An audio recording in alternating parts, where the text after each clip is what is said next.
welcome to MeowMix, the Carolina Panthers podcast. My name is Steven. My name is Jerry. And the coaching staff for the Carolina Panthers is complete as of today. I think they hired their last position coach. We're going to talk about the whole staff. We're going to focus on, the main coordinators, but we will mention as many names as we can find that have been added to this coaching staff. It seems like these coaching staffs are just massive. But I will just say, straight off the top, I love what they've done. I think they put together an incredible staff, tons of NFL experience, and but also a few young guys as well. A good NFL experience. Let's put it that way too. I know you and I were not the greatest, woohoo Frank Reich signing. But this staff, I absolutely love it. And with that Frank Reich hire and all these pieces, way to go. I mean, a couple guys we already talked about. Evero, defensive coordinator. We love that guy. I love the signing. Young, very versive, Vic Fangio type of coordinator. They kept James Campen and Chris Tabor, two guys. At the end of the season, we said really needed to stick by whether they keep those guys. Yeah, Steve Wilkes or they hired a new guy. Luckily, they're sticking around. Yeah. So go ahead and take it away with some of the new guys. Well, I just want to say I don't know that this staff wouldn't look very similar if it was Steve Wilkes. As head coach. Evero maybe would be different because I think they have different defensive philosophies, but I agree with you. Like Frank Reich at the top, again, TBD, but everybody else, I think they just hit home runs all over the place. Starting with the new offensive coordinator who was, I think he just had his first press conference today, Thomas Brown, one of the young guys, right? Yeah. 36 years old. He was with Sean McVay for the last 3 years, was assistant head coach last year, along with the tight ends coach. Love this hire. And did you listen to his press conference today? Did you have a chance? No, I've been unfortunately busy with work. I mean, it's like work. Come on. I know, right? Well, he go listen to it if you have a chance. Seems like a super solid guy. He's from Georgia, still has family in Georgia, so he's happy to be back on the East Coast, but just sounds like he wants tough, physical guys at every single position on the offense. Wants to run the ball. I mean, he wants 3 running backs. I mean, I love the hire. I think he's a guy that got some head coaching interviews, got a lot of interviews for offensive coordinator positions or offensive staff positions, I guess, throughout the league over the last couple of years. So he's an up-and-comer. We got him, and I think he's going to be really good here. Yeah, I mean, that's one thing that they did. They went old school with their head coaching, but Evero and Brown are both younger coaches who've already had some head coaching interest. I mean, Frank Reich said that Thomas Brown will eventually call plays, but it'll probably be Reich handing off the reins whenever he feels like he's ready, because I don't believe Thomas Brown has not called plays before. So that is one negative. I'm using that quotation because Frank Reich has called plays and has done a great job before. I think it's a really good spot for Thomas Brown because he gets to come in and not have that extra burden of having to call the plays for the first time. He gets to watch Frank Reich, learn the situational play calling, things like that. I think it's great. I mean, honestly, it's a collaborative effort. I mean, Frank Reich already said, everyone is going to be involved. Everyone on the coaching staff is going to be involved in creating the, playbook for that week's game and, just coming up with strategies, things like that. I don't know if that's the way it was with Matt Rule. Probably not quite as democratic. But I think it's a great situation for Thomas Brown. I think him coming in as, sort of you've got Frank Reich, right, who's the old school guy. And then Thomas Brown's going to bring some young energy, some, fresh ideas, which I think is desperately needed when you have an older head coach. Yeah, and especially coming from the Rams organization who had a down year last year, but before last year, everybody was saying they were on the forefront of, offensive scheming and stuff like that. So, he sees how innovative and stuff minds work. Hopefully he is an innovative mind himself. So, he can piece those things together, mix it with Frank Reich, what he's done his career, which, again, he was innovative too. Let's not forget 5-6 years ago, that Philly team. I mean, what was it? 2 years ago with Jonathan Taylor, they led the league in rushing. I mean, right. Yeah, Frank Reich's no slouch for sure. I mean, the Philly special is a play that will live on in infamy, and I think that was his. So, I mean, it's going to be fun to watch, and it's going to be, I'm not going to say they're going to click immediately and everything's going to be perfect. I mean, there's going to be some growing pains. There always is with a brand new coaching staff, but with the amount of experience that's on this staff and the caliber of people that they're bringing in, I don't think the growing pains are going to be as bad as we dealt with Matt Rule, who still had growing pains into his third season. Yeah, again, it's very smart to bring accomplished veteran coaches to the staff who have NFL experience. I think that was one of Matt Rule's biggest issues was he brought all college coaches up. It seemed to hamper, and a lot of the NFL players seem to not connect with Matt Rule. Let's put it that way. That's the best way to say it. Yeah, I agree. Talking NFL experience, I mean, Dom Capers. Dom Capers is being brought onto the staff as a special defensive assistant. Dom Capers has 75 years NFL experience. I mean, he's got a crap ton of minutes. Of course, his first head coaching job was with the Carolina Panthers, the expansion Panthers team. 4 years, I believe he was with the Panthers. Took us to an NFC Championship game in year 2, where we got the doors blown off of us. But hey, he's glad to have him back, and his hair looks exactly the same as it did in 1995. It does not look exactly the same. It's exactly the same. Hey, Dom Capers, I know you're not listening to this, but let's. It's time, man. It's time. It's time to just be like, wash whatever bleach or dye that was out. Just if you need to shave it, it's okay. Like I told Steven before this, I was like, hey, as a balding man, I understand. I told my wife once I hit that peak where it looks like I'm trying too hard to keep it, let me know it's time to shave it. It's just there's that point. Don't try to keep it too hard. It looks worse. And unfortunately for Dom Capers. Mrs. Capers, where are you? You gotta have some input here. There's nothing wrong with a 70-year-old man showing some gray. I think that's absolutely perfectly fine. It's weird when it doesn't happen. It does. It looks weird because of I hate saying this, but his face looks like a 70-year-old man, but jet black hair does not look like a 70-year-old man. It looked weird. Well, regardless of that, I think his defensive mind is still intact, and it's good to have him here. He worked with Evero in Denver as well, so I'm happy to have him back. He seems to be thrilled to be back. Oh, absolutely. So I think it's a win-win-win-win all over the place here. Who's the next guy you want to talk about? We're going to keep on with the senior assistants. We're going to go to the offensive senior assistant, Jim Caldwell, former Detroit and Indianapolis head coach. I mean, supposedly he wanted a head coaching job. Well, now he says he knew he's no longer in that spotlight. But just getting this team surrounded by smart veteran coaches who've done it before, who've had, especially on offense, it seems like they're really trying to get QB-friendly coaches on staff.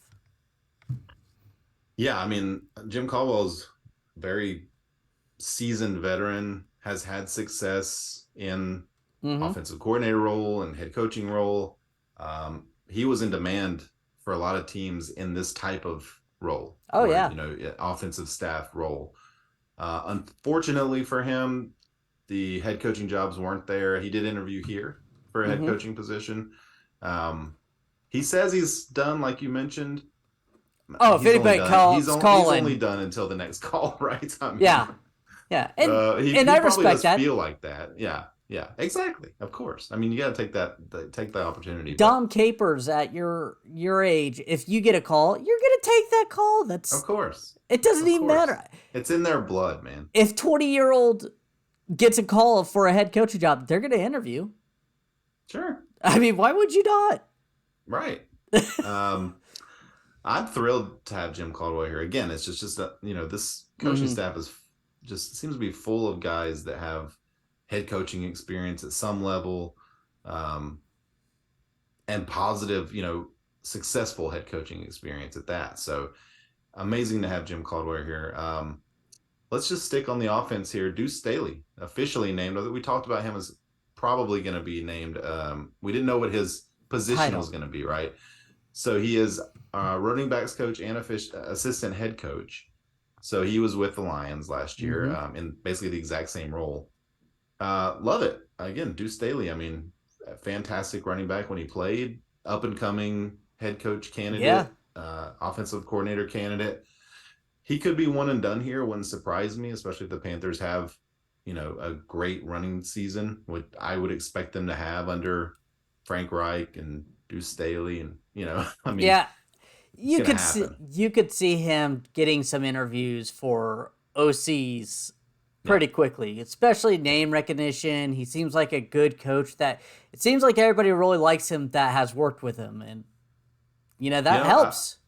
Could be if Thomas Brown gets hired away next year, he could just promote Deuce right up to OC here. I mean, it's, that wouldn't be too bad of a situation, I don't think. So love Deuce Staley being here.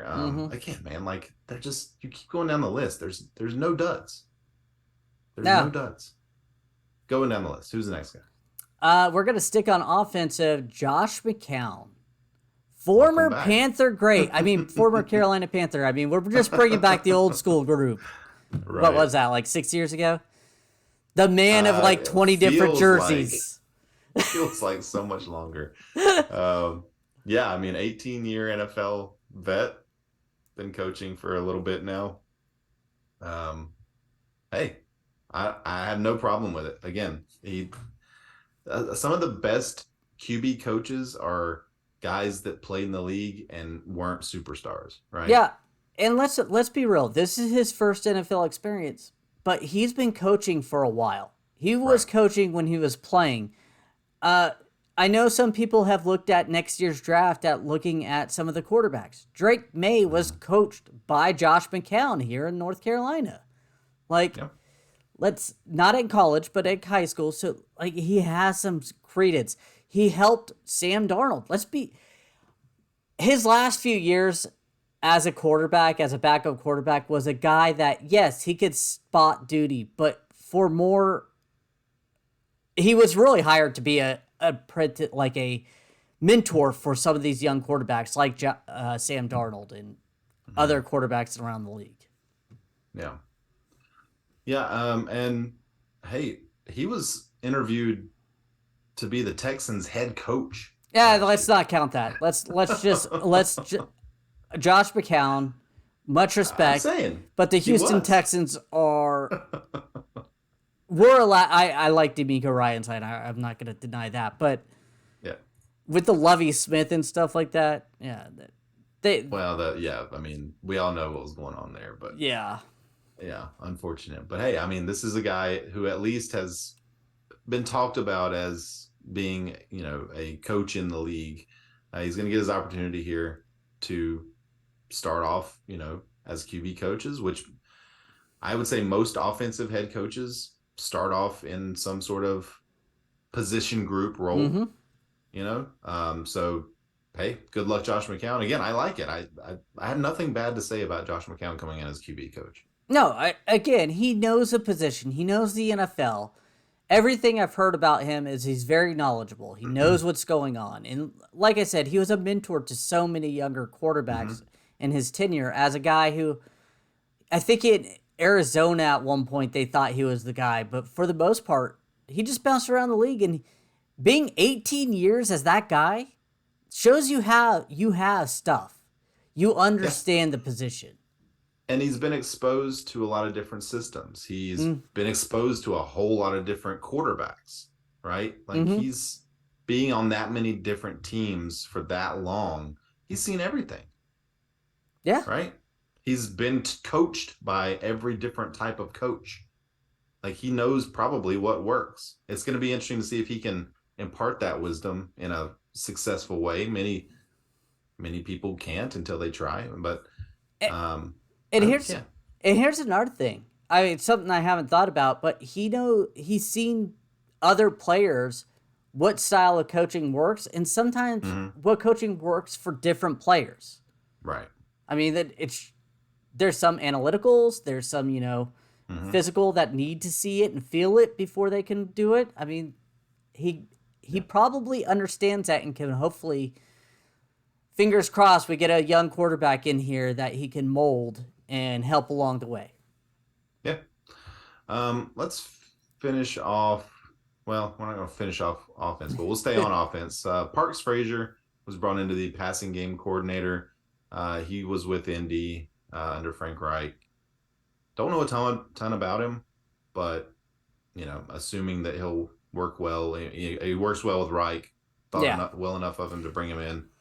Reich knows him. They know each other. I mean, this is maybe the one that I'm not 100% on because Indy's QB situation was just so bad. Now, I'm not going to blame Parks Frazier for that. I'm not even really blaming Frank Reich for that. I think that's more of a GM and ownership decision to keep bringing in those vets that were on their last legs. So I'm I'm optimistic about Parks Frazier. Again, I just don't know a ton about him.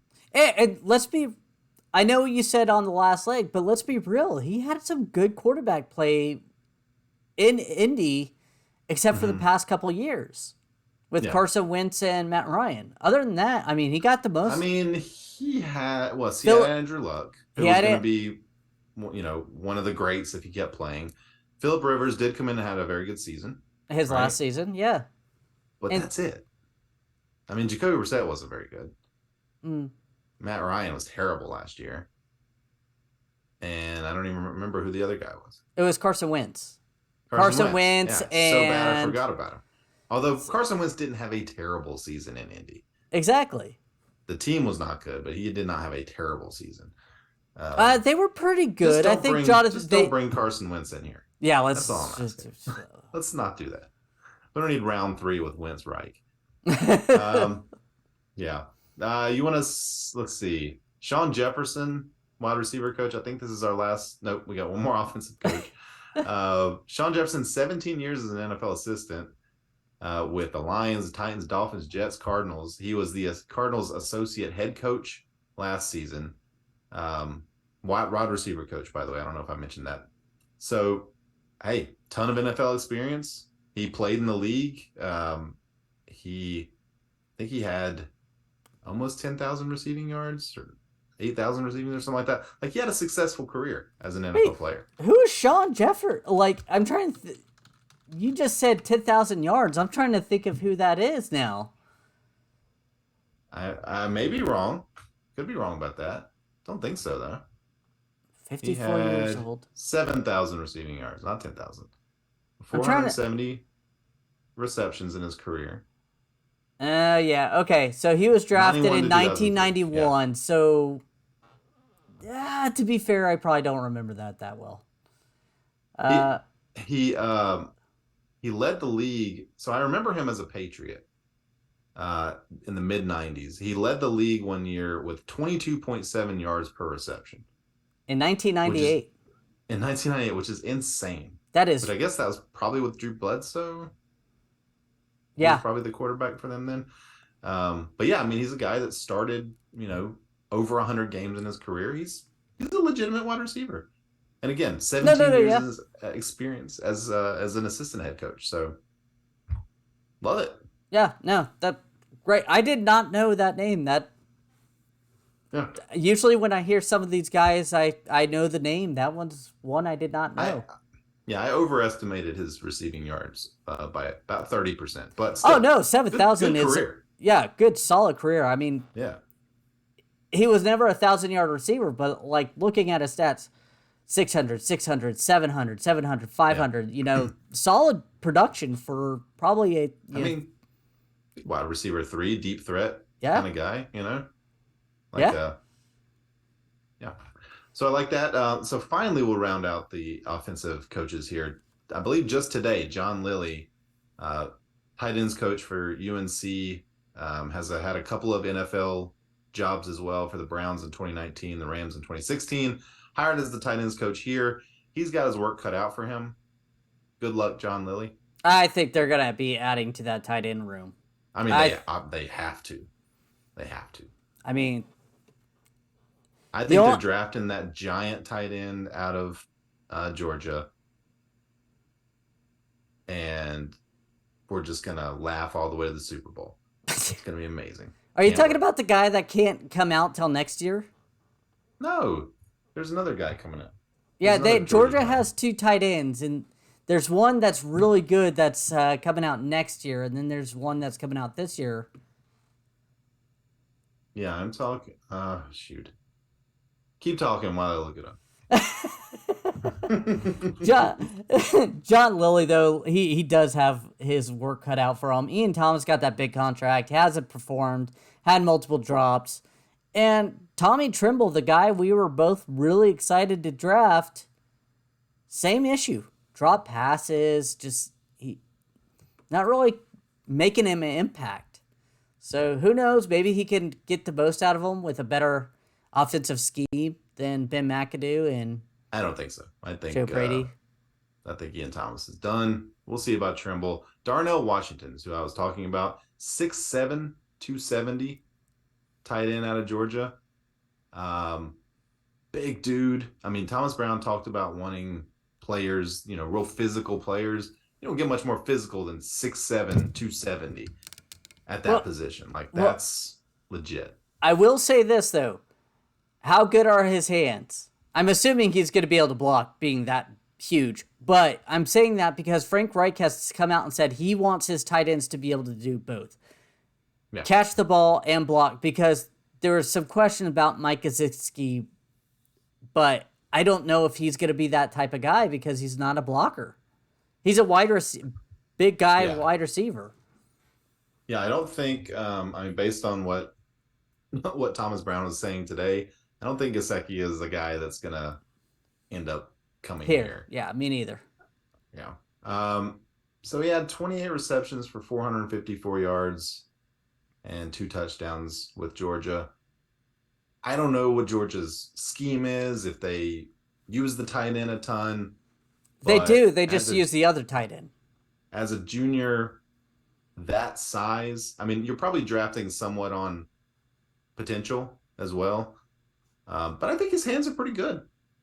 I think maybe blocking is where he thrives. Again, I'm not sure. We haven't started our draft profiles yet, but that's going to be one of the guys that we talk about at the very end when we talk about guys that can go late in the round second, picks. third, fourth, fifth round. He's going to be one of those guys. I think he's going to be like a second or third rounder, though.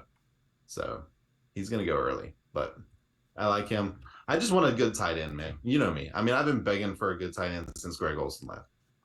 Yeah, no. I think we have to have one. And the last year was the year that I said I was expecting something out of the tight ends. And they did try to target the tight ends. And guess what? They failed me. Yeah. I am now on the boat of, hey, it's time to move on too. Agreed. All right, let's talk about some defensive guys here, Jerry. Where do you want to start? Peter Hansen, linebacker coach, former linebacker coach in Denver. Evero bringing in familiar players like coaches. Evero has already said that we're basically going to a 3-4. They're going to use what players we have at best positions, but for the most part, it's 3-4. It's a base 3-4, he said. Yeah. And he did mention that, honestly, he's like, it doesn't really matter if you run a 3-4 or 4-3 these days in the NFL. It's all schemes and matchups and stuff anyway.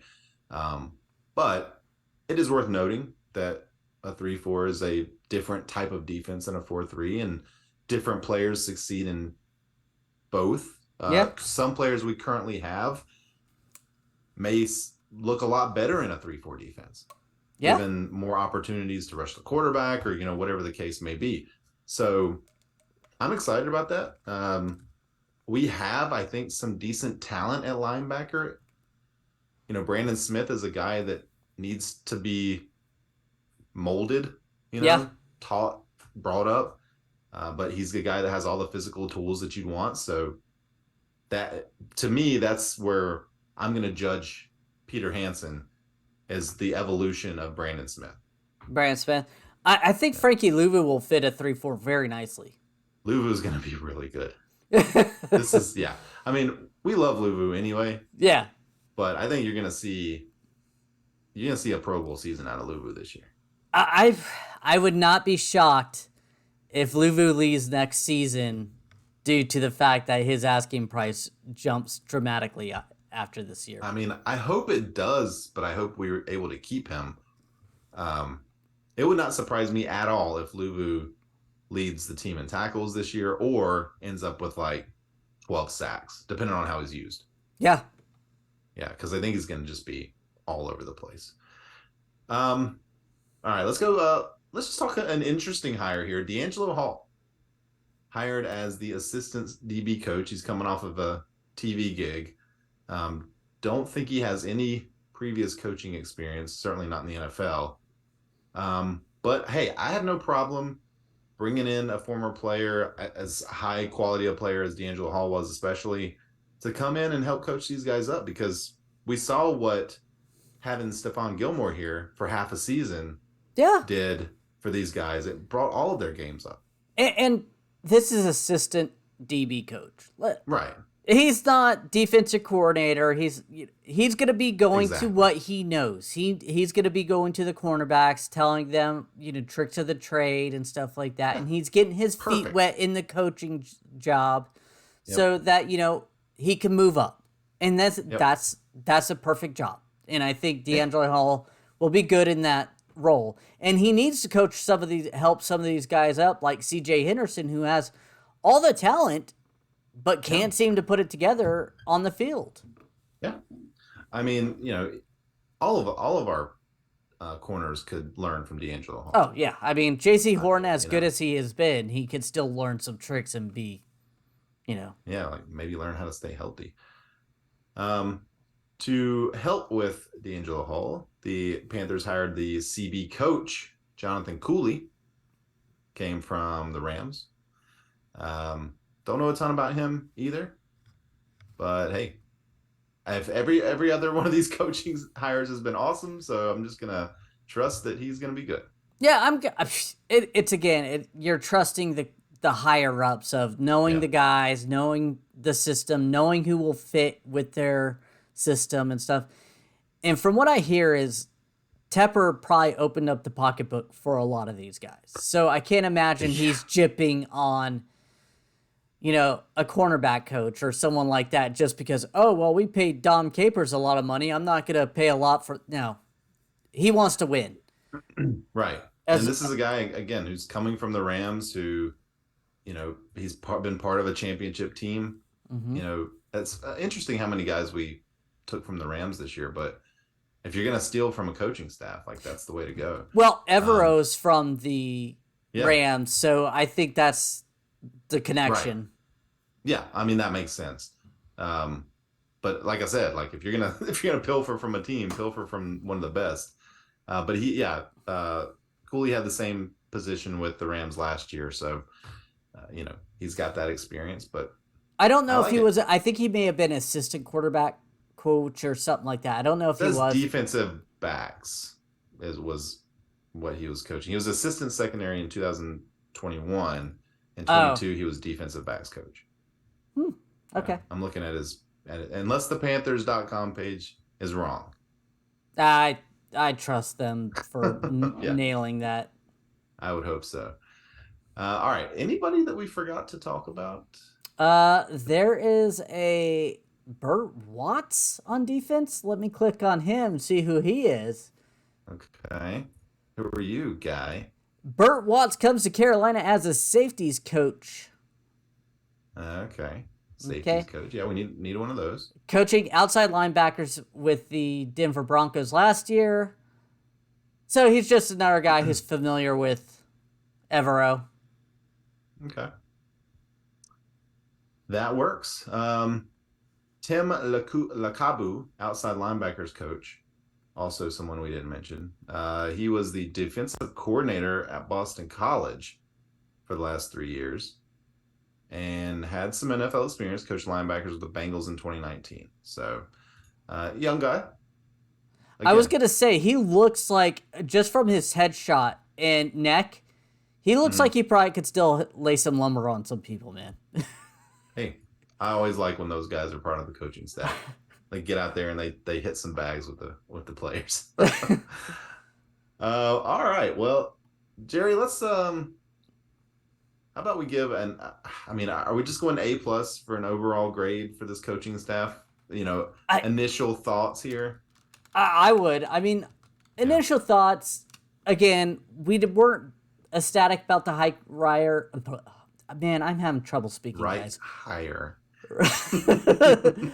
Reich higher.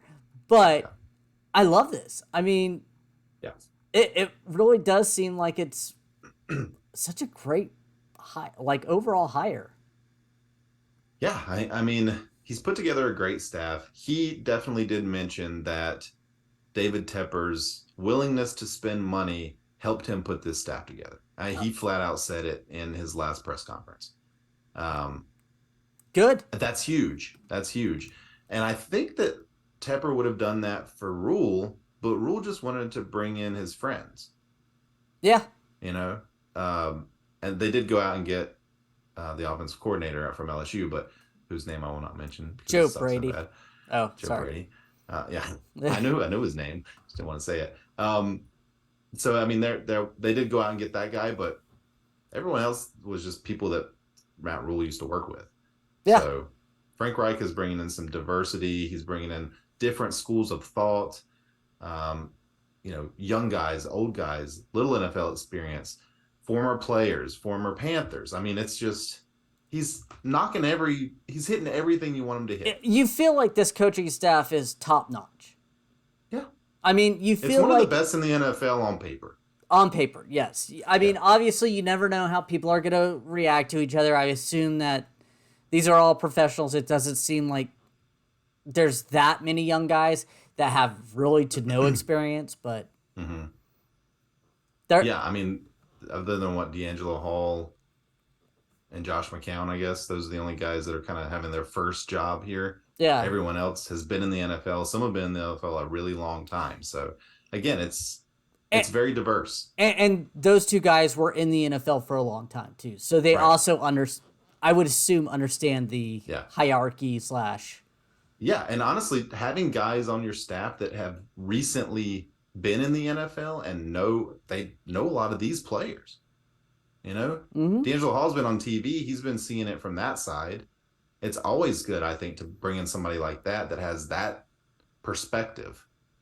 You don't want to have a full staff like that, but it's good to have those guys. So, yeah, I don't see any negatives at all. No. No question marks for me about this staff, other than maybe the head guy. And the I'm question not really mark is getting smaller. I was going to say, I think he was a good coach. I think it was kind of messed up, the situation that happened to him. I don't know. Yeah. I don't think we're going to retread a coach or a quarterback due to Frank Reich's history and the Panthers' history, but that's why people talking about Derek Carr. First of all, the money's stupid for him, but yeah, I mean, we'd have to have a long podcast if they brought Derek Carr in, but I would have different feelings about that. But yeah, I mean, I think it's at this point they're already talking draft. I mean, they've mentioned it several times, so that's where we're going here. But all right, I think that's gonna do it, Jerry. Yeah. Did we do our Apple podcast comment? We will do our Apple podcast comment at the beginning of our next show. We did forget to do it this time, but we definitely appreciate anybody that goes out and gives us a 5-star review on Apple Podcasts. We will talk about you on the show. We will do that next time for our most recent review. All right. It's been a couple weeks and I forgot to bring up my sign off here, but we want to thank everyone for listening. If you like the show, please like and subscribe on YouTube.